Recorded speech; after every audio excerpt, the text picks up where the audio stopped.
Have you ever wondered how pro runners can run so much and yet stay injury-free? Well, here's a little secret. It's in their shoes. Meet ENERTOR, the revolutionary running insole that absorbs 51% of the force of each foot strike. Designed for and with elite runners, ENERTORs not only protect you from injury, but also boost your energy return, helping you run faster for longer, pain-free. With so many big names behind them, including Usain Bolt, I was keen to try them. If I'm being honest, I didn't think insoles were for me. I didn't think I needed them, but when I tried them, I was shocked because you really feel that energy return in every foot strike. It makes me feel really bouncy when I run, especially when my legs are feeling tired. Want to experience the ENERTOR difference? Try them out risk-free on their website with their 60-day money-back guarantee. And for our lucky listeners, you can use the code 5mileseasy at checkout for 15% off your order. Unlock your running potential with ENERTOR insoles today. I didn't have a concept of what 112 miles actually was. I thought, I can run 10k, I can run 112 miles, and I was so naively wrong about that I can't even begin to describe. It was not a women's game. You know, I was kicked out of my boys' team when I was 11. There were so many barriers to me just playing a sport that I loved. If there's not a space for me, I'm either going to go create it myself or I'm going to ask you why I can't be involved in this. There needs to be a space where people of colour feel like they can go and experience the trails in a safe and secure environment. There needs to be a space where people of colour feel like they have that community and feel like people who understand what they've gone through are experiencing those things together. I cried, I just everything. That I think was my high five moment, because it's like I've done something that scares me. So I'm getting emotional about it because it's just like such an incredible moment. Welcome back to 5 Miles Easy. Today we are joined by Juliette Denny. Juliette is a trail runner, an ultra runner, and an all-round adventurer. She's an ambassador for SportShoes and SunGod, whilst also working as a marketing specialist. Juliette is hugely passionate about sport, particularly inspiring women and people of colour to get out there and do their thing, no matter their ability. I really think her love for it shines through in this conversation. Steph, now I wasn't in this conversation because I am once again on holiday, but I'm really excited to hear it because I've heard you talk so much about Juliette, and just from what you've said, she is such an incredibly inspiring person. I think not only her kind of amazing love for running, but the way she balances it with her job, and she just stands for so many really important messages. She's one of those people I followed on Instagram, and I find her content so inspirational just because she comes from that perspective of, you know, she's not a professional athlete. She is very good, but she balances it with so many other things in her life. And I think it's really important to kind of keep that perspective and keep in mind that, you know, running is not just, it doesn't have to be a career. It doesn't have to be taken really seriously to still do it with a really important message. Yeah, I totally agree. And it's something we spoke about in the conversation, how it's actually really important to have a variety of people representing the sport. Because, you know, for me, I'd say, you know, I sit somewhere in the middle. I'm not a professional athlete, but, you know, I'm not the slowest runner. But actually, like, I will follow both the professionals and those that are at an amateur level, because I think they bring different things to the table. Where professional athletes, you know, obviously they're hugely inspiring and it's amazing what they're able to achieve with their bodies, but at the same time it's so refreshing seeing that amateur level athlete just like having that love for running and appreciating what they can do with their bodies as well. Yeah, and also I think the message really is that you don't have to be pro to take it really seriously and to have really big goals. I mean, so all of our guests that have come on have had incredibly big goals, and all of them have been pro. And just because you're not pro doesn't make them any less important, impressive, or kind of noteworthy. Yeah, 100%. I can't wait to dive into this conversation. But before we get into it, how has your week been? What are the updates in the life of Steph? So last week I was telling you that I was trying to get back into some routine with my training after having a few weeks over summer, not taking it so seriously, which was really nice. And I am glad to report that the routine has continued. So I managed to get in the gym twice last week as planned. I managed to tick off my 2 running sessions last week, like harder sessions, as planned. And that's continued into this week. So I feel like that it's quite rewarding, you know, when you tick those things off. And interestingly, very linked to the word rewarding. I had a sports psych session this week, and I hadn't had one for maybe 6 weeks or so. It was meant to be 2 weeks ago, and when it was going to be 2 weeks ago, the conversation was actually going to be very different, because I'd kind of planned to talk to him about, oh, I'm really not feeling motivated at the moment. I'm kind of doing some sessions and I just don't really care. Like, I don't really want to push myself that hard. I just want to run. And that was kind of when I was a bit out of routine of everything. And then fast forward 2 weeks, the conversation was very different, because I do feel motivated now, and in my sessions I am pushing myself.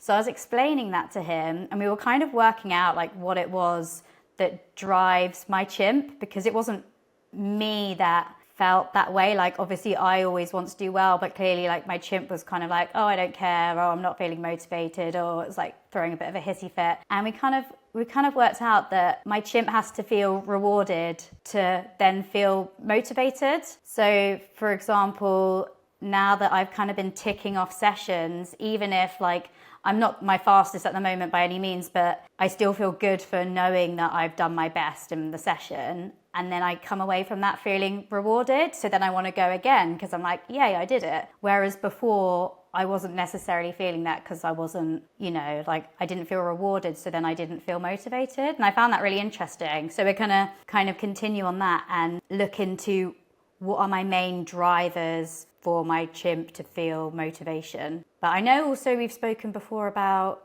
you don't have to like feel motivated to do it, you just have to do it. And I think that's very much the case. But you also kind of, when you don't feel motivated, you do question how hard you want to work, I think. So yeah, very interesting. I think that is such a fascinating point, and I'm no doubt loads of people will relate to that, because it is such a tough period when things aren't going at their best, whether that's you're coming back from injury, which I feel like is a state I'm going to be in quite soon, or things just aren't clicking. It's really hard to keep going because you don't get that reward, and you do the sessions, you're like disappointed with them, or it's just not as expected. It is really hard to keep going back, but that is kind of all part of the running journey. But it's really interesting that you kind of put the nail on that in your sports psych session and realised that was why you weren't feeling motivated in the sessions. And actually now you've pushed through that and you are feeling motivated. So I think that's a really good message, that sometimes you just got to push through it. Yeah, and he was like, this isn't the last time it's going to happen.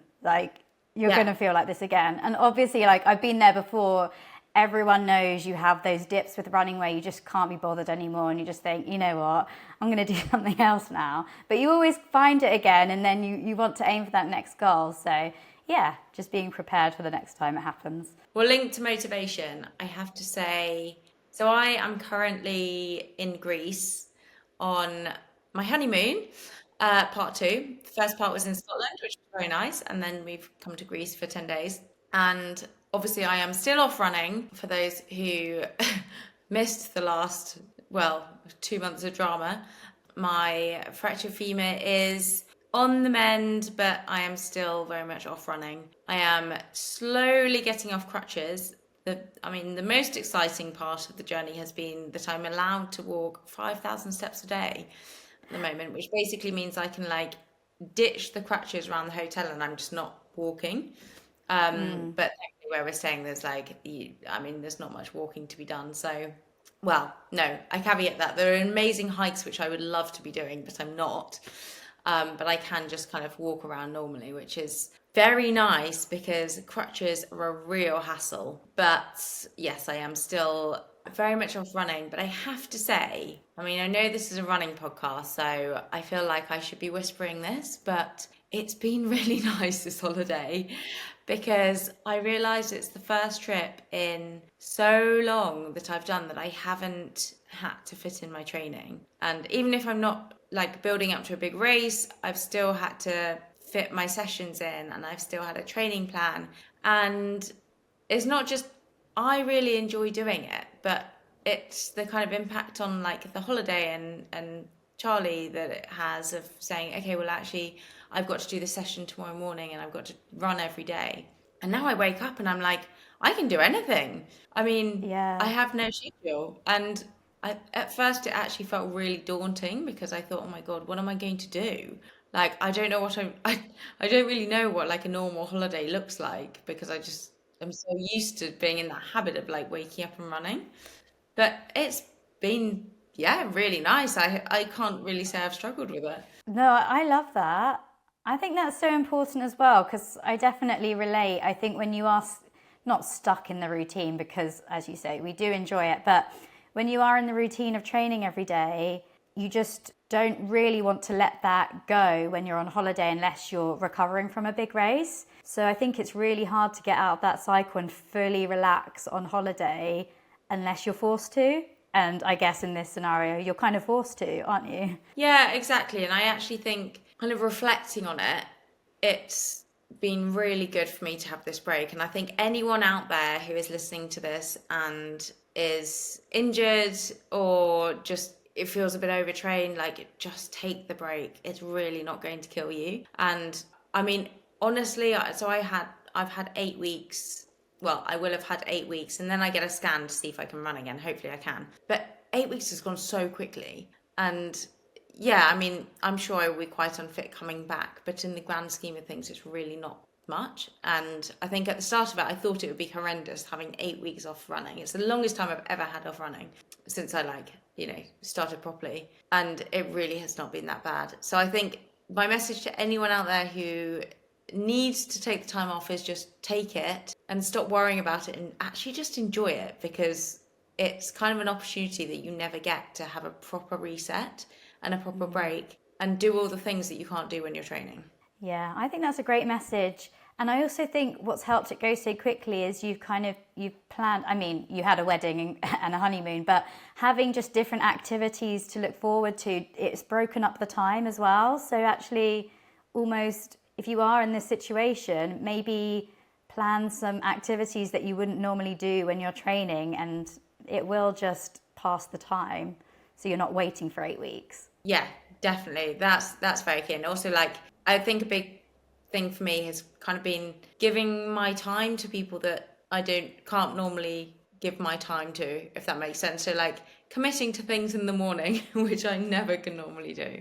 It's actually been really nice to be able to do that. But this is a running podcast, and although I can't quite be delivering on the running inspiration right now, I am very much enjoying living vicariously through others, including Juliette. So shall we crack on with the show? Let's do it. Juliette, thank you so much for joining us for 5 Miles Easy. The first question is, what is your why when it comes to running? Thank you first for having me. This is incredible. So my why when it comes to running is probably the same reason I have a why for doing any challenge or anything that pushes me out of my comfort zone, really because I can and because one day I might not be able to. I think for me specifically, running gives me so much more than just physical fitness. It gives me community. It gives me a chance to push myself outside my comfort zone, give myself the confidence that I can achieve something, lets me see some places I'd never got to see before, experience things I would never otherwise experience. And I think for me that saying yes because you don't know when one day you might have to say no is what has brought me here, has brought me to all these other places, and has made me do some things that I think my mum would rather I hadn't. But ultimately, yeah, I think my why is because I can and because other people maybe can't or haven't had the chance to, and I'm sure we'll get into that a little bit later as to why specifically I'm so specifically passionate about that. But yeah, because I can, and I don't know when I might have to say no. Yeah, I love that. And I mean, you've done some incredible challenges, and I can see the community you've built as well. And I totally agree on just the places it takes you and that community element, because there are so many people that I've met through running. And, you know, some of my best friends now are just through running, where it's almost effortless to meet someone that way because you have that thing in common. And yeah, just being able to travel the world and explore new places through this sport is just so cool. But I wonder, how did you get into running in the first place, and when did that happen? Yeah, so running for me started in 2017, I'd say. So prior to that, I played football to quite a high level. So I was playing kind of 5-6 times a week and just committed my entire life to it. From, I don't remember a time where I couldn't play football. That was my life.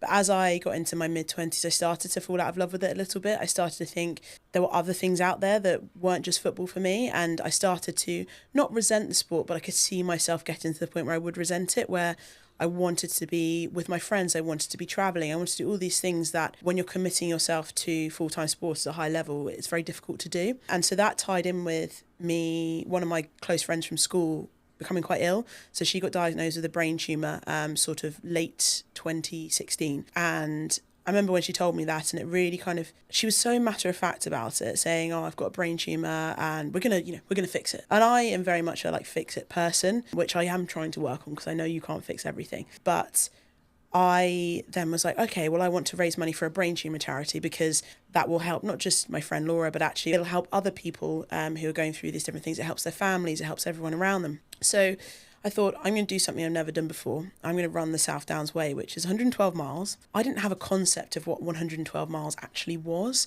I thought, I can run 10K, I can run 112 miles. And that was I was so naively wrong about that, I can't even begin to describe. But what it allowed me to do was start to ask for help. I asked for a lot of help from people. I was like, how do I even begin to do this? And I didn't know many people who had done something like that. So I really relied on books and podcasts and just asking around, basically. So I put together a group of 7 of us from my work at the time, equally naive, equally had no idea really what we're going to do. And we set off to go and run this 112 miles. And in that interim between deciding to do it and actually doing it, my friend got a lot more ill and actually passed away about 2 or 3 weeks before we actually ran. In a weird poetic sense of, I don't know what, her burial place was actually along the South Downs Way. Wow. So we ran, and then on the first day we were able to stop off there, and she basically chose to have a tree planted over her body. And sorry, I should probably put a trigger warning for people who are, whatever, but yeah, she had a tree planted over her body, and then the tree grows, and it you feed the tree. And so we stopped there and we had a moment. And I think it was really nice, not just for me to have that moment so soon after losing her, but actually for my friends to realise the magnitude of what we were doing and why it was so important. And so we spent 3 days running across the South Downs Way. We didn't have a waterproof. We didn't have any gels because we didn't know gels were a thing back then. And we snacked on chocolate chip brioche with peanut butter in it. And there was no aid stations, there were no checkpoints, there was no timing chip, there was nothing. It felt like when the hobbits are crossing to Mordor to try and put the ring into Mount Doom. We really were completely out of our comfort zone, and the weather was awful. It was the end of September.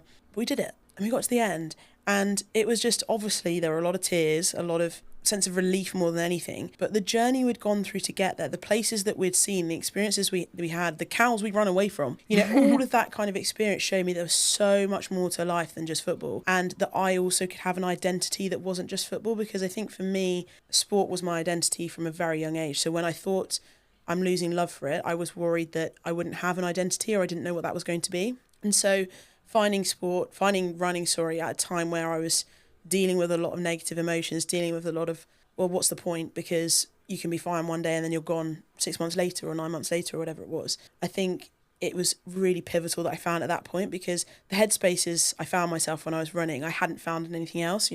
The freedom I felt on the trails was so uplifting and took a weight off my shoulders at a time where I didn't know it was there, but now I look back and it was. And the people that I met, and you spoke earlier about how effortless it is to make friends on the trail, and I completely agree with that. And I think, or just running in general. And I think one of the reasons for that is it's really hard to pretend to be someone you're not when you're running. It's really hard to put on a persona or put on a different personality, or put on I'm actually interested in this one. I'm, trying to fit in, trying to be cool, trying to be whatever we did when we were younger, and, trying to fit in. I think with running, because you have that shared interest, like you said, you already have something in common with someone, but then you also feel like you can be who you want to be, and you can just be yourself, and that you can experience that together, and you're experiencing that shared trail and shared emotion. So yeah, I think for me, running was not a form of escape, but as a way of finding a new identity that I could have, and showing me that there's life outside of football, and actually how much benefit I could get from it aside from just fitness. I got community, I got people, I got support when I needed it, but also got the time to think, which I think for me is why I keep going back to the trails. Yeah, wow. I mean, that's so incredibly sad about your friend. I'm really sorry. I guess the way that you processed that and found running through it, and almost it giving you perspective from initially feeling, well, what's the point? You might just be gone the next day, to actually using that and giving you strength of finding perspective of, there is so much I can do with my life. Yeah. And finding that through running is just incredible. So was that race that you're talking about, the 112 miles, was that your first ever proper race then? That was my first a lot. That was my first, that was my first that was my first marathon. That was my first ultra marathon. That was my first multi-stage. That was, I had to buy like the running pack for that. I mean, I don't think I actually had a running pack. I think it was just a rucksack that I attached another pair of clipped things to strap it across my chest. So wow.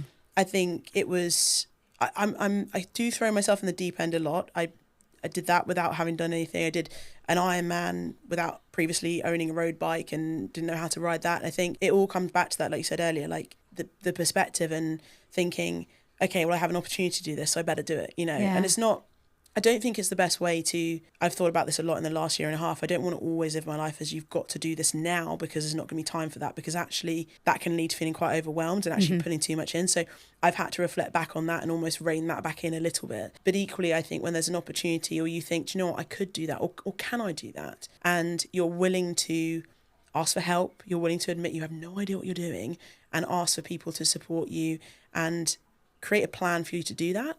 I think it's amazing what you can achieve, and that's something over the last kind of since that point that I've really started to realise. I mean, yeah, just amazing. And so that was obviously a trail race, and since then, would you say you're a trail runner, or you have gone on the roads as well, right? Yeah, I have gone on the roads as well. I think, I would just say I'm a runner, you know. Yeah. I think if you ask me, would I prefer running the road or the trails, I will always pick the trails because I just think for me, I find it a lot easier to get out of my own head. I find it a lot easier to appreciate where I am, and I think it gives me a sense of perspective that maybe the roads don't, just in terms of open space and not feeling quite so overwhelmed sometimes.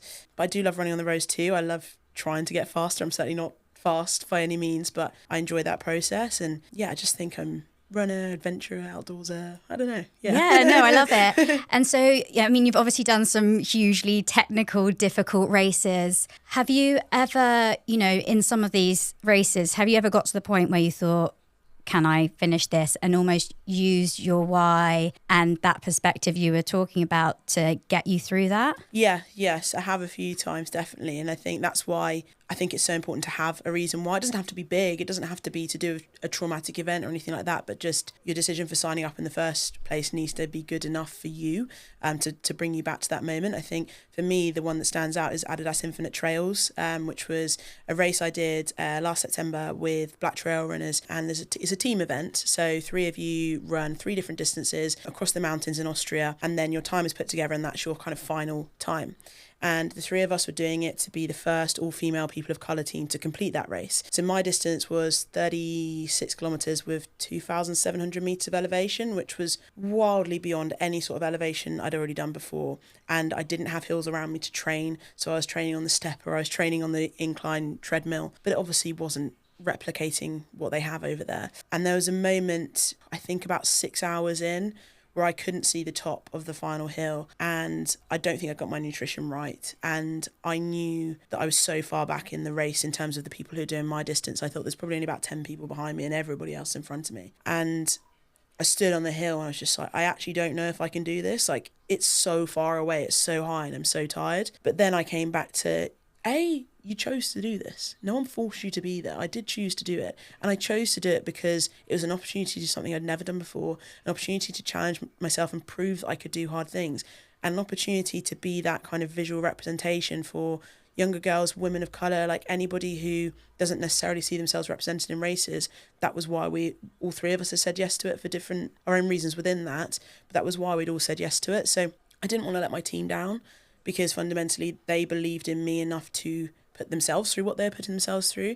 But also I didn't want to let down the reason as to why we were doing it. And I wanted to make sure that I upheld my part of the bargain, basically, not just to them, but to myself as well. So that was where I had to keep coming back to, you chose to be here. This is an amazing opportunity. Look around you. Look at where you are. Look at what you're doing. And then I yodeled to myself till I got to the top. Yeah, no, you made me laugh when you said, no one's forcing you to do this. That always goes through my head when you're just like, yeah, maybe I'll just stop. And then I'm like, but why? Yeah. I was the one that chose to do this. And I'm like trying to blame other people for making me do this race that no one's made me do. People have probably advised you not to do it. Yeah. Yeah, exactly. I imagine that listeners at the moment can absolutely hear your love and passion shining through for the sport. And this is the reason I love following you on Instagram, because I feel like that true love for running really just shines through in all of your content.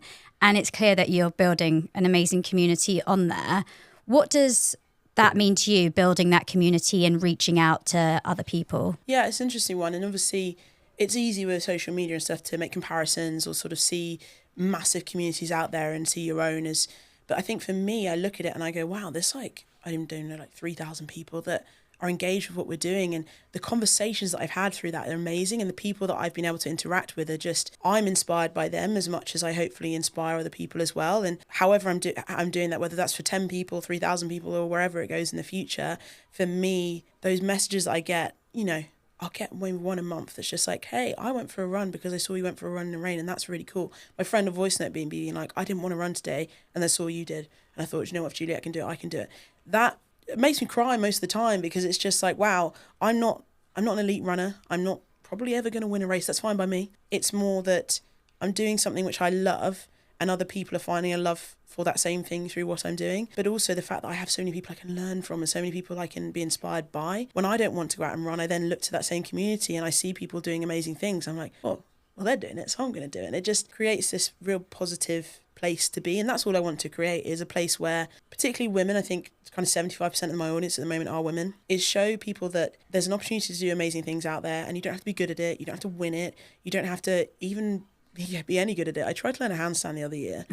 I mean, most of the videos of me falling over, but it was fun, and it was a chance for me to get outside my comfort zone. And the amount of people who gave me tips and really helpful things, I was just like, I didn't even know I had people who were ex-gymnastics coaches following me. And we had this amazing conversation and they helped me. And with running, it's the same. You know, I think I've realised, particularly I think through Instagram, but also just generally the friends I've made in real life through it, is that I grew up in a way, and I'm sure you were probably similar, and I think many women listening to this will probably feel the same, is that society told us that we almost had to compete with each other for space. You know, we had to be like, I'm not like other girls. You know, I'm not, you know, I'm one of the boys, or I can stand out because I'm not like them. And actually what I've realised, particularly over the last 5 or 6 years, is that we're so much stronger when we support each other as women. We're so much stronger when we elevate each other, create the space for each other, celebrate each other's achievements. We can achieve so much more together than when we're trying to compete against each other. And actually, there's always a space for competition, obviously, particularly at the elite levels or at the front of races. But the magic happens when we actually support each other within that community and within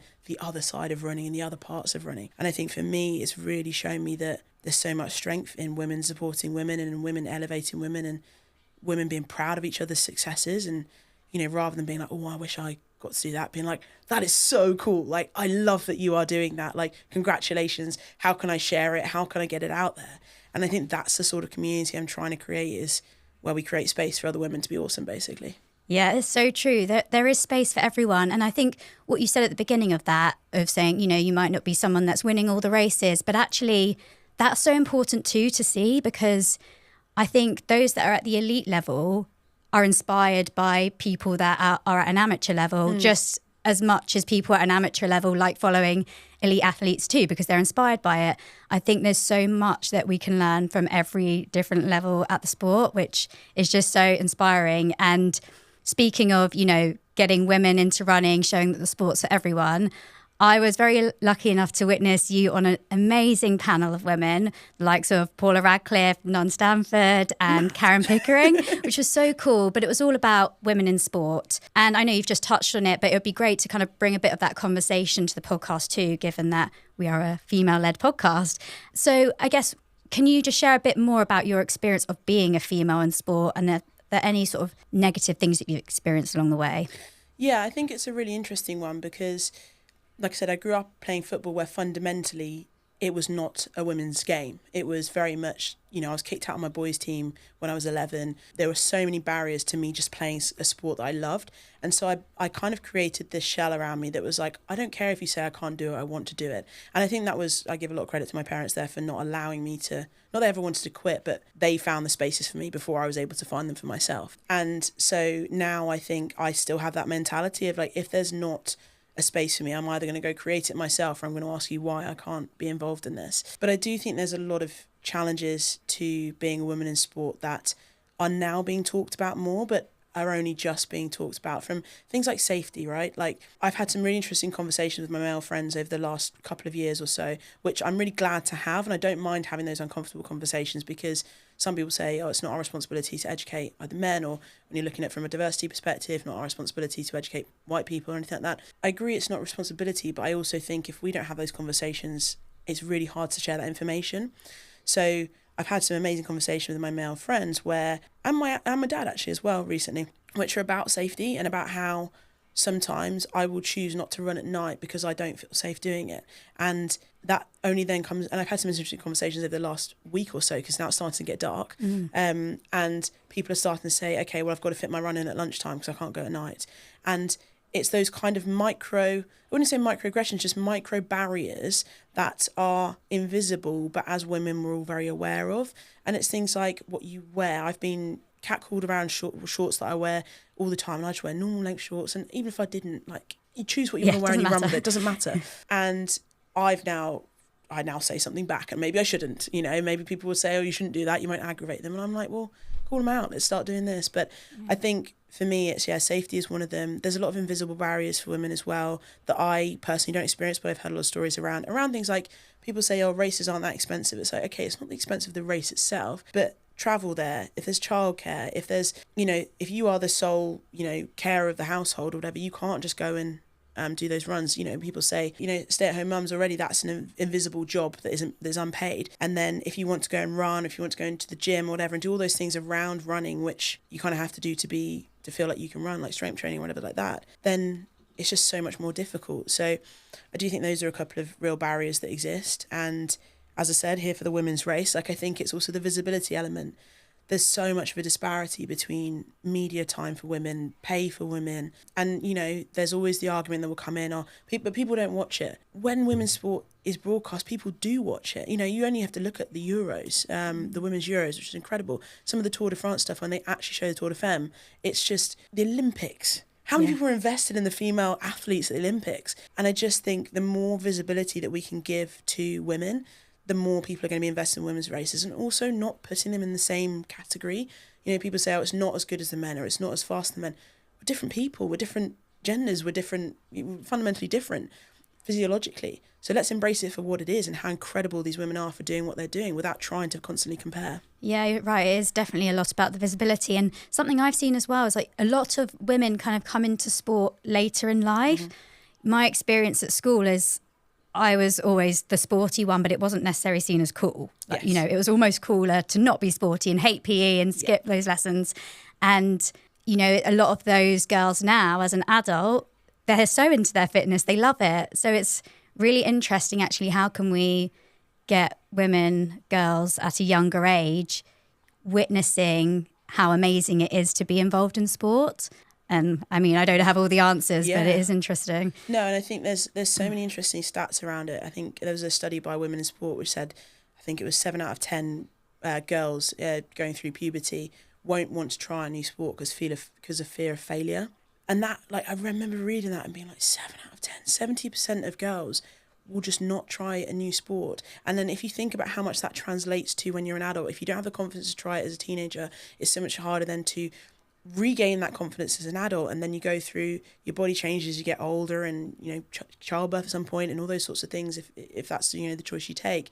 So it's just, how do you then get people having that confidence? How do you then give women and girls the space to experience failure and be okay with it, and be okay with that, not have fear of judgment? And I think for me, one of the biggest things that I want to help create are spaces where women can try new sports and not be worried about being judged for failing. Enjoy it, laugh at it, like, laugh at themselves, like, laugh at the experience, learn from the people around them, and just appreciate that they are moving and they are active without having to be the best at it, without having to win at it, without having to be perfect at it. And I think that's one of the things I'm really passionate about, is trying to not change that statistic, but just create spaces for that statistic, but also create role models where, as I said earlier, where women are seeing women who are not the best, but are seeing women who are just trying, getting into it. And I met so many people over the last couple of years who have picked up running or done their first ever trail run.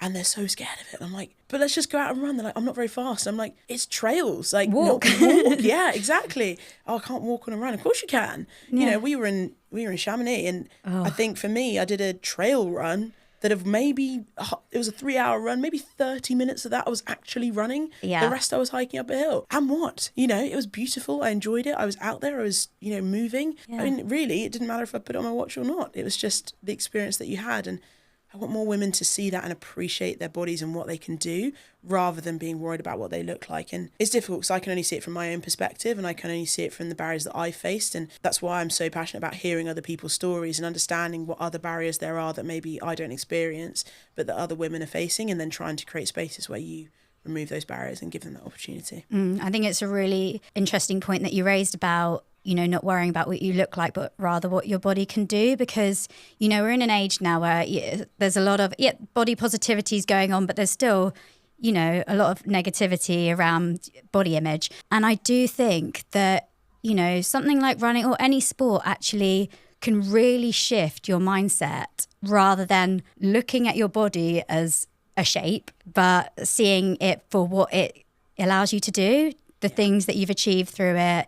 You know, you treat it well and it's giving back to you, and it's, you know, giving you this amazing life. And I think that is something else that's just the power of sport can really shift your mindset. And 100%. And the confidence it can give you as well. Like when I'm in the gym and I'm trying to lift weights, I'm not trying to be the world's strongest woman. You know, there are way stronger women out there than me. But when I do something in the gym that makes me feel strong, I then walk out and I feel a foot taller. Yeah. You know, I walk with a degree of confidence, and I say confidence, not arrogance, because there's a very strong line there. But I walk with this degree of confidence that I'm confident in myself, and that translates to so much more than just sport. Like that translates to boardrooms, that translates to first impressions and interactions, that translates to, you know, difficult things happening in life. You know, you go, something happens and you have to deal with it, and you go, okay, I've dealt with tough stuff before, I can do this, or I'm physically capable of doing all these things, and I'm able to stand tall and, you know, have confidence in myself in this scenario. And I think for me, that's why sport is so much more than just sport. Like, yes, there are so many physical and mental health benefits that we've all benefited from, but actually it's who it makes you as a person. And like you were saying earlier around being able to make friends on the trails and being able to make friends running, I think that is almost a product of what running is, and the confidence that running gives you and the self-belief that running gives you. Because if you set a goal, and then whatever that goal is, whether it's couch to 5K or it's, you know, hiking up a mountain or it's running a marathon at a certain pace, if you set a goal, then you have a plan and you actually achieve that, how cool does that feel, you know? Or if you don't achieve it and you evaluate it and you go back again and you say, well, I actually learned a lot from that, or actually it's okay to fail, that's still amazing. And I think people, sometimes I look at running now and I worry that it's becoming faster and faster and faster and faster and bigger and bigger and bigger. And I know there's a degree of hypocriticalness in what I've just said there, because I do also do longer stuff. But I think for me, it's bringing running back to the core of what it means to each individual and your why and your what it brings to you as a person and how it makes you feel. But there's times where I've been like running and I've gone down to my legs. I'm like, thanks, legs. Yeah. And I've literally said it out loud, because I'm like, look at where I am. Thank you. Yeah, absolutely. You know? No, you're right. And Rose and I have spoken about it before, about the confidence. As you said, it's almost like it does change you as a person. You know, forget the running life, put that aside. But when you go to work, when you're with your friends socially in not a running setting, I do feel like I have a different confidence about myself because of my running world as well. And what I've loved to see is friends who have started to take up running or starting to take up sports, and how much that has impacted them in a positive way. You know, there's friends who are taking up running and become very good at it. There's my sister is currently doing couch to 5K, and she's so proud to tell me what she's done. I'm proud of her, because she's gone through an ankle injury and all this sort of stuff, and she's had operations and a lot. So for her to be taking on that challenge is huge. And I think it's that sense of perspective. It's relative to each individual as to what you're doing. Yeah. And like I said, if you can set that goal and then you get to achieve it, like how good do you feel when you're like, I've done the run today, I've done it, or I've achieved skipping that down goal. The road afterwards. Exactly. Yeah. So I think, there's so much more to, and that's why I love the fact that women are starting to to take themselves out and do these things more. There's more women's running clubs pop up, and I think the more we can do that, create those spaces for women to feel safe going to run. I think when it comes to running clubs as well, I think there's a bit of a conversation to be had around when run clubs say that they are doing a certain pace and then they don't, because for very beginners that's really important. Like if you turn up and you're a newbie runner and your pace is 7:30 kilometers, to then be dropped because they're actually running 5:30s is difficult. So I just think each run club that's popping up, people say there's too many. I disagree. I think the more the better, because it means more people are doing running, and that's fundamentally a good thing. It's just making sure that they're clear on who they are, what they're trying to do, and what kind of paces they're running at, so that everyone can find the space for them. Because ultimately you just want for people to find a space where they feel happy and confident and they can enjoy their running, whether that's smashing intervals or going for a lovely long easy run together. Exactly. No, the sport really is for everyone. It's time to thank our sponsor for this episode, Velo4te. Now, as our listeners will know by now, we are both big fans of using the Velo4te products in our training. And I have to say, Steph, I had a really hard session today, and all I could think about in those last couple of reps was having a malto shake at the end. The cold cinnamon and vanilla shake at the end of a hard session just hits differently. Oh, it tastes so good, doesn't it? I've been absolutely loving the energy chews. They're a great alternative to gels, and I've been using them on those longer runs, especially in my training for Two Oceans. They came in very handy and they're so delicious. I love the apple and cinnamon flavour. And the best bit is, because Velo4te uses only real food ingredients and nothing artificial, you can trust what you're putting in your body, and it digests so much better to synthetic alternatives. And you can understand every ingredient on the back, which is not always the case with these types of products. Thanks to Velo4te for supporting this podcast. And if you would like 30% off the Velo4te products, head to velo4te.com and use the code 5miles at checkout. We had Sabrina Pace-Humphreys on the podcast last year, who I know you are good friends with, but her story was really eye-opening into the lack of diversity that we see in the sport. So I wondered from you, as a female woman of colour, what has your experience been in kind of navigating this space? I know you touched on it earlier with the race that you did as the three of you trying to, represent and show others what you can do. But yeah, what have your experiences been? I think for me, it's the feeling of you've trained so hard for a race and you've put everything into it, whether it's an ultramarathon or an Ironman or a marathon or whatever it is, and then you turn out to the start line and you don't see anyone that looks like you. And you feel like, do I belong here? Do I have a right to be here? And even though you put all that effort in, and you do 100% have a right to be there, it's very easy to let that doubt come in. And when that doubt comes in before a race, it can completely change your entire day, because there's so much, research into, how psychology affects you physically and all those sorts of things. And it also feels incredibly unfair that you feel like that, because I'm lucky enough to be surrounded by a group of friends who treat me exactly the same as everyone else, as everyone should have friends around them like that. But when you get outside of that bubble where you don't feel like you are one of a few, and you go to a race and you suddenly are like, literally nobody looks like me, that sinking feeling you get in your stomach is just really hard to overcome. And I think the challenge is that, there's a saying that you can't be what you can't see. And I don't agree with that anymore, because I think we can be what we can't see, because then you have people like Sabrina, like myself, this girl, a lady called Rebecca, who's just amazing at what she does, Rebecca Devereaux. People who are willing to stick their head above the parapet and be that one of a few. But it's so much more difficult when you can't see anyone around you that looks like you, because you don't have those shared experiences. You don't know if anyone really understands the journey that you've taken to get there. And I think for me, it's just that uncomfortable feeling that you don't belong. Which is really difficult when it's just a sport. And to me, I'm like, it's just sport. Of course, everyone should belong in sport. And it's really hard to reconcile that in my head sometimes. For me, what the way I've tried to navigate it is by being comfortable and having those uncomfortable conversations. So after the murder of George Floyd in the States, I had so many conversations with my friends around race that I'd never had before. And it could have been one of those ones where I say, I don't want to talk about it, that's too much. But actually, for me, it was an amazing opportunity for them to ask me things that they'd never really thought about. So it's things like when you're turning up to a race, and I think, what was the question there? It was something about like hair. I know it sounds really weird, but I think it was a swimming race and hair. Okay. And I was just saying, like, it's actually really difficult because swimming caps don't fit my hair. Now I've got my hair in its natural state versus having when I used to straighten it to try and fit in with societal norms. Like, it's actually really difficult now because I can't, and it damages my hair and everything like that. And they're like, huh.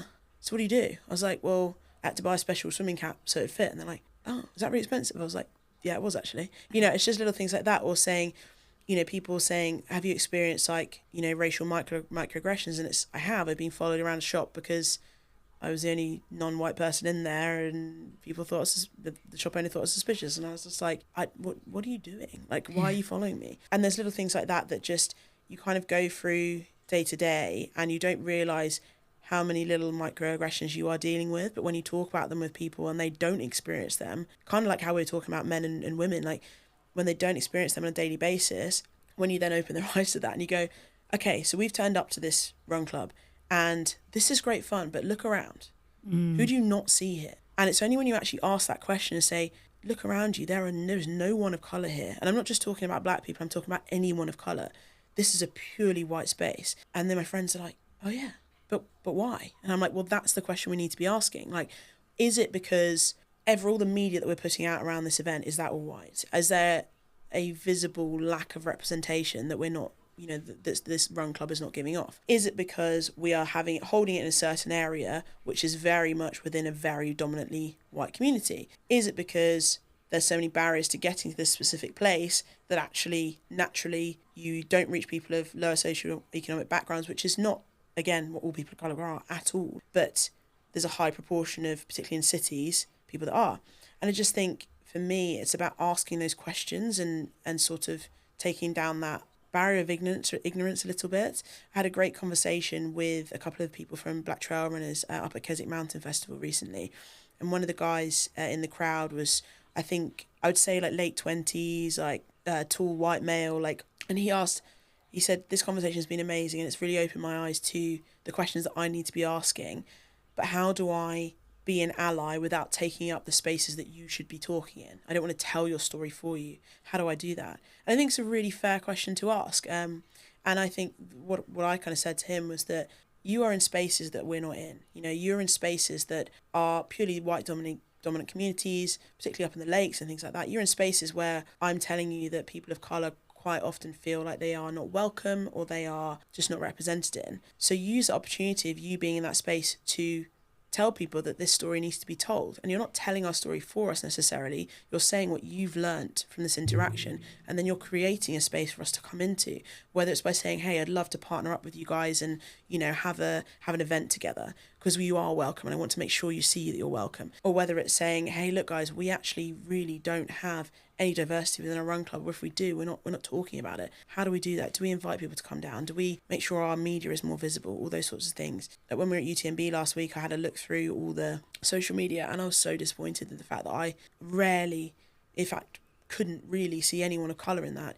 But when you're there on the start line, you do see people of colour. And I think, you know, I do think brands and I think events have a responsibility to try and elevate people of colour, not to tick a box and not to, you know, fill a quota, more to say, look, actually, we have an opportunity here to improve diversity, and one of those ways is visibility. So let's actually actively try and do that. I think you see it with Maverick Race a lot. They've made such an effort to invite communities down to their events, create spaces for communities to talk about their experiences. And what you now see is, I went to an event in Brighton the other day with just my local gym, didn't plan on, you know, going with run clubs or anything like that, just went with them. I turned up and it was one of the most diverse races I've seen, which was amazing. And I actually called them out on social media in a positive way. I was like, guys, this is awesome. Like, especially coming from Eiger the week before, where me and two others that I went with were the only black people I saw, to then come into that, and it just reminded me that there is, if brands make an active effort to try and improve diversity, and not just tokenism, not just ticking boxes, actually having those conversations, creating those spaces, it works. And I think for me, that was quite encouraging at a time where I probably needed reminding that everything that we're doing is having a positive effect. And having those role models of people of colour, like Sabrina's one for me, obviously. She was on the cover of Women's Running magazine before I was, and she was probably one of the only people of colour who looked like me who I'd ever seen on the front cover of any magazine, not just a running magazine, like any magazine. And growing up, I never saw anyone who looked like me on the front cover of a Women's Running magazine. And when I saw myself, and I cried, because I was just kind of overwhelmed that little me with my own little story was on the front cover of this magazine. And what was amazing is the messages I got from people saying, my kid has seen this and they said, oh, look, mummy, she looks like me. I've seen it and it looks like me. You know, these women of, you know, so many different ages were saying, oh, it's amazing to see myself represented in this magazine. And I think for me, that was, again, women's running, and that was Sports Shoes at the time as well, created that space for me to do that. I think the more that our allies can create spaces for our stories to be told, and I include myself in that allyship because I'm a woman of colour, but there are also women of colour from different ethnicities and different backgrounds, different experiences. So I want to make sure that I'm creating the space as well for them to have those conversations.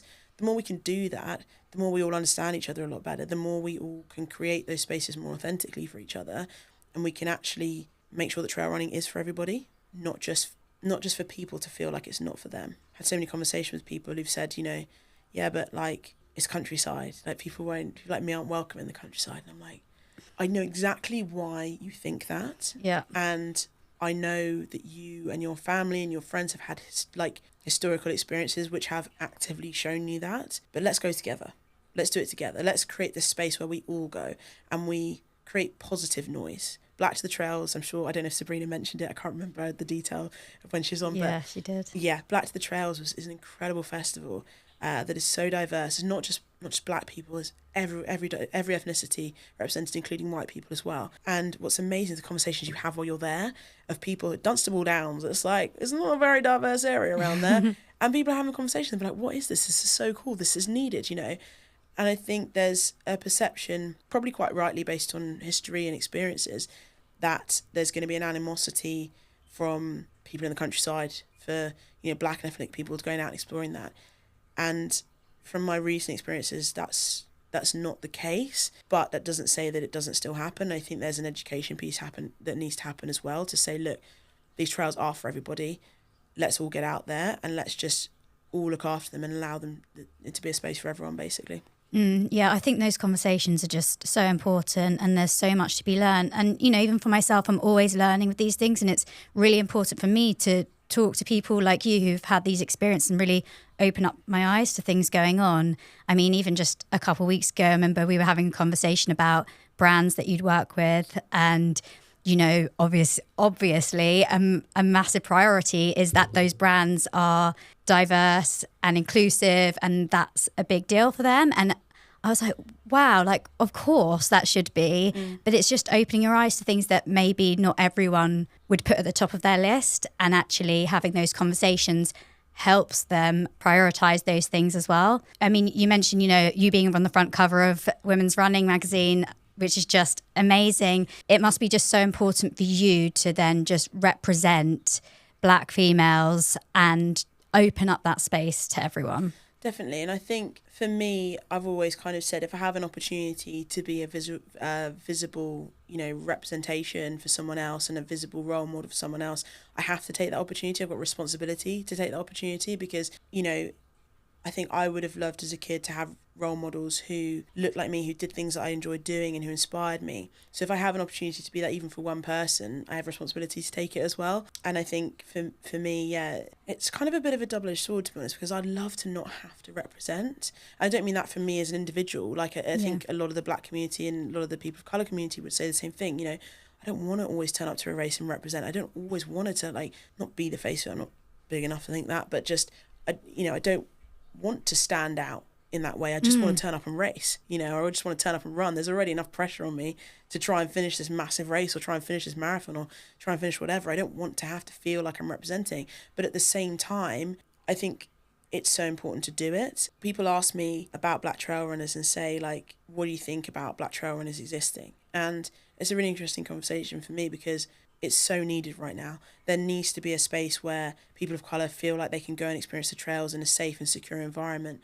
There needs to be a space where people of colour feel like they have that community and feel like people who understand what they've gone through are experiencing those things together. But I would love for one day for Black trail runners not to need to exist, because it does need to exist right now, because like I said, that space needs to be there. But if running truly is going to become inclusive, is going to become the space for everyone, is going to become, just something where everyone can feel safe in, then one day we might not need Black trail runners. We might not need that. And so that's a real juxtaposition when people ask me that, because I love that it exists and it needs to exist. But at the same time, I wish it didn't need to exist. Yeah. And I wish we didn't need to represent, because I want to hear about people's, everybody's life. The fact that I feel like I need to represent, it almost means then you think, well, I've got to be in the best version of myself at this point, because I am representing my community, and I am, if I get into a hissy fit because I've run out of gels or whatever it is, or the course marking has gone off or whatever, I'm not just negatively representing myself. Am I actually negatively representing my community in a space where people are already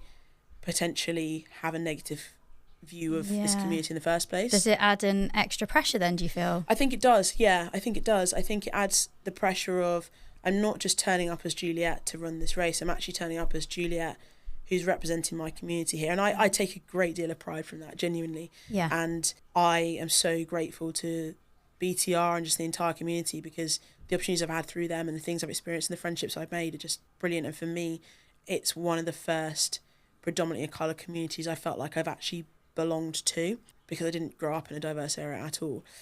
So for me, it's actually an incredible personal experience to have those people around me. But at the same time, it adds that pressure of, I am representing this community, and already I know that people are questioning the need for black trail runners. They're questioning, the why we're doing it. They're questioning, do you want to take over the trails? No, don't be silly. Like, that's ridiculous.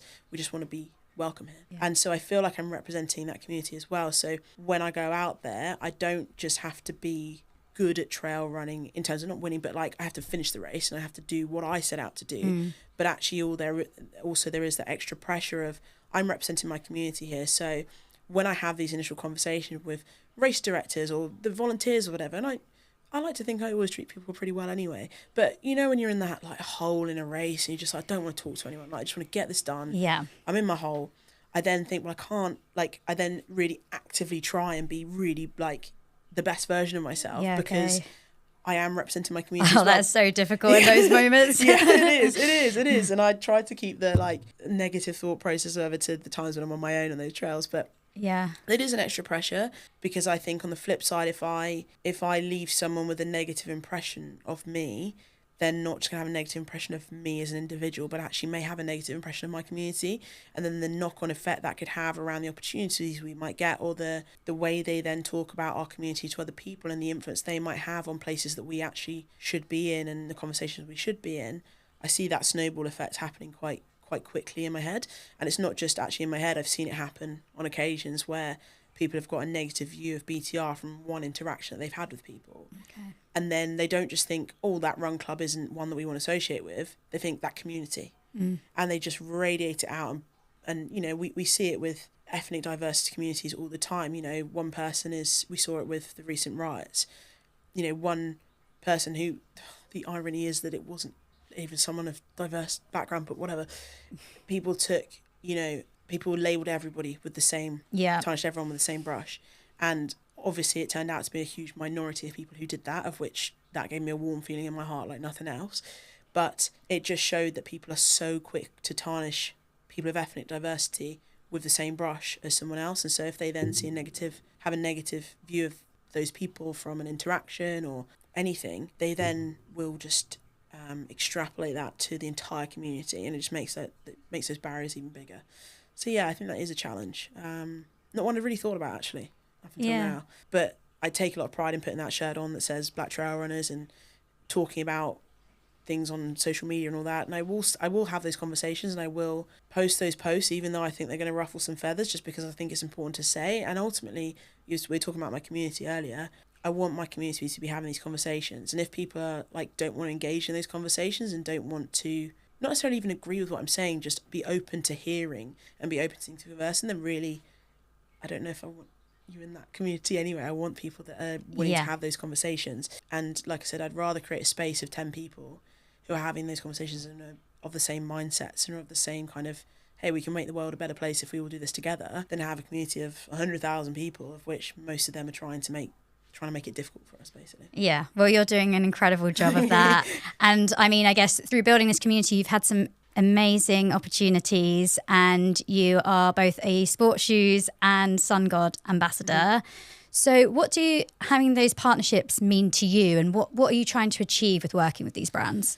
I think for me, first of all, I'm incredibly grateful to be working with these brands. For me, I've organically interacted with them for the last 3 or 4 years both purchasing their products myself and then starting to work with them from a content perspective. So I know them quite well, and I know not just, what they say they are as a brand, but actually who they are as a brand. And, for SunGod, for example, they're really trying to create a team of people who can learn off each other. And, we were together a couple of weeks ago, and it was amazing that I was with these elite athletes, but also with these, content creators and just with people who love running, and what I really want to do with these brands and what they'd hopefully give me an opportunity to do, and I'm already seeing already, is they're creating spaces for me to have these sorts of conversations with people who can then take them into spaces that I'm not in. So the elite athletes, for example, you look at the elite level of trail running and there is a distinct diversity issue, particularly in the longest distance races. In some of the short distance races, you are starting to see women of colour and men of colour as well come in and really start to do well in those races as well, which is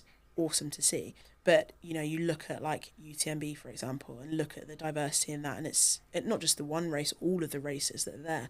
So being able to have those sort of conversations with elite athletes through my SunGod partnerships, we spoke to Courtney Dauwalter. I was like, this is mad. How am I having a conversation with Courtney Dauwalter? But she's a SunGod ambassador, and so am I. And it put us on it created a space for us to have a conversation. Hayden Hawks as well, had an amazing conversation with him. And it's amazing to be in these spaces. I'm very grateful to be able to have the opportunity to have those conversations. And what I hope with these brands and any other brands I work with in the future, and I'm quite picky about who I work with, I always have been from the start, even though, like I said, I'm very small on the creator side of things, but I still want to only work with kind of specific brands that align with what I'm trying to do and the values that I have. And what I really hope to is not only create more space for me to have those conversations, but in the long term, create more space to elevate other women in sport and other women of colour to tell their stories. And I think that's something I'm really passionate is trying to create those spaces. So some of the plans I've got in place with some of these brands are hopefully going to allow for those spaces to be created and for us to hear more from women and for us to facilitate those platforms, not just for me to have those conversations, but for other people too. And as well, put them in spaces, like I said, that those conversations maybe aren't being had at the moment, or those voices aren't being heard at the moment. It's so exciting. What a fun journey to be on. So what is next for you? What big goals do you have?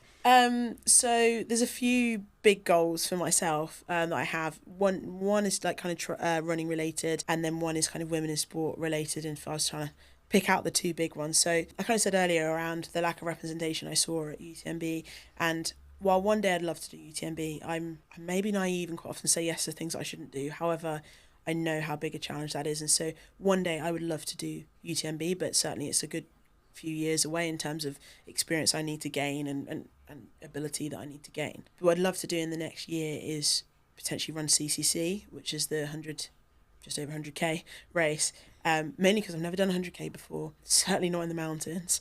The challenge, I've never run overnight before, like all these things that genuinely scare me in a good way, but also because if the space isn't going to be given to us to tell those stories, I want to create a space and tell my own story and tell the stories of people around me. And I want to go into these races with not just trying to elevate my story, but to elevate other people. So I think for me, the 100k is the big running goal.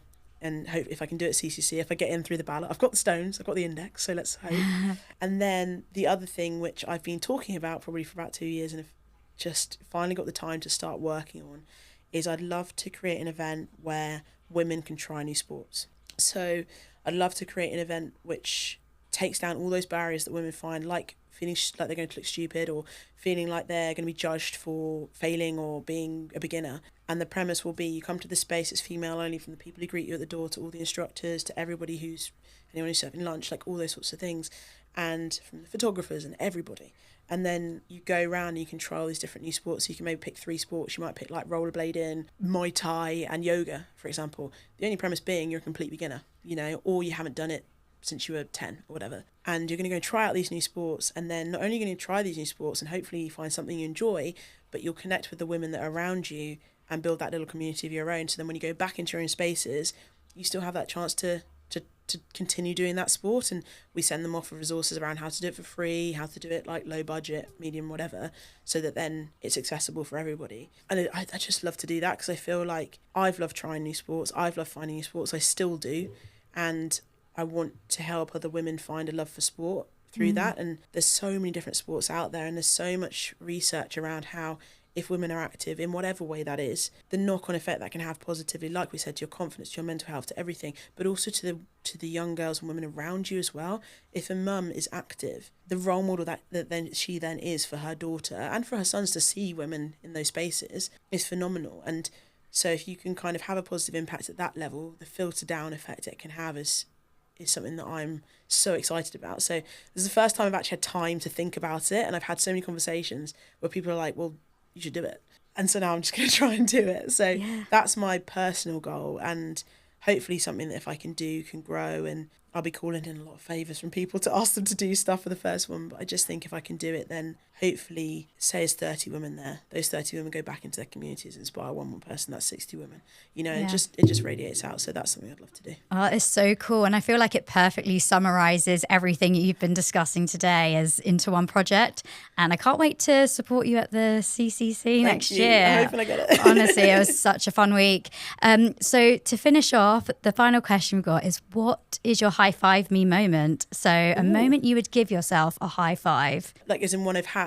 Yeah. Okay. So it can be running, it can be just in life, anything. My high five moment. I can actually, when you said that, it took me a while, but I've got a real I don't think it took you distinct that long. one. Yeah, I've got a distinct one. So I went travelling to Patagonia earlier this year, and it was my first ever solo trip. It's something I've wanted to do since I was about 10 years old, and I saw a picture of one of the mountains in a book and wanted to go there. And I've never been so scared to do anything in my whole life, because every negative thought came into my head the night before I left. I was like, I'm going to get killed. I'm going to not make any friends. I'm not going to be able to speak to anyone. Like all these things that compounded in one moment. And I very nearly didn't go. And there's only a pep talk from my mum, dad and my sister that I actually left and went. And one of the things I'd always wanted to do was that mountain range that I'd seen, which is called Fitzroy, which is, if you ever get a chance to go, and any listeners, like, it's the most stunning place I've ever been in my entire world. And there's basically a way that you can camp up there overnight and then see the sunrise. Now, it's 1 in a million you're actually going to get a good sunrise, because it's Patagonia. It's like raining 24/7, basically. And to do that, you have to hike up 4 hours with a massive backpack on your back with everything, camp up overnight, get up at 3 a.m. in the dark, hike up a mountain, and hope that it's going to come up. I decided when I got there, I was like, I'm going to do it. I'm going to go for sunrise. And I was so scared. I was going on my own, had this massive pack, which you see the pictures, it's bigger than me. I was wildly not prepared for it, but I went up and I camped overnight, and I woke up in the morning. I couldn't hear anyone else, even though there were tents around. And I so nearly didn't get up and do it. I got up at 4 a.m. and I looked at my watch and I was like, I have to go now. If I don't go now, I'm going to miss it. And so I got myself up, put myself clothes on, I hiked up to the top of this mountain, and I crossed my fingers. And it was the most beautiful sunrise I've ever seen. The orange, because the sun rises opposite the mountains, so the orange of the sunrise hits the top of the mountains and then makes its way down. And I cried, because I was just like, this is all me.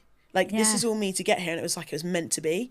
And I cried, everything. That, I think, was my high five moment. So it's like, I've done something that scares me. So I'm getting emotional about it, because it's just like such an incredible moment. Because it was like I did it off my own 2 feet, and it was that kind of coming back to, I didn't want to regret not doing it.